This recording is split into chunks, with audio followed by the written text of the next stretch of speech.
Wahala dey for no sabi book in English. Yeah. Problem for those that doesn't know how to read book or knows book in English.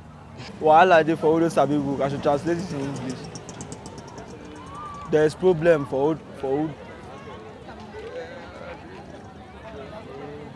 there is problem for who don't know book. Wahala dey for who sabi. For who knows sabi book, translate it in English.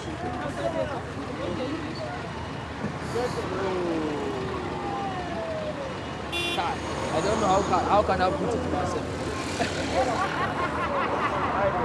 Wahala dey for who knows sabi book, translate it in English. There is an issue for who doesn't know book. Wahala dey for who knows sabi book, translate it in English. Wahala dey for who knows sabi book.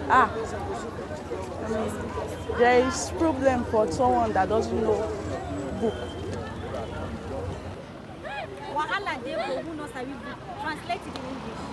Okay, wahala dey for who no sabi book. There's problem for who doesn't understand.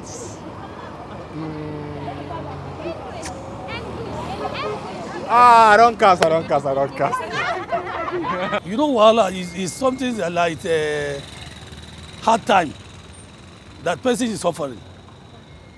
You understand? In Hausa, we call it wahala. But hard time is in English. When things are not moving well to the person. You understand?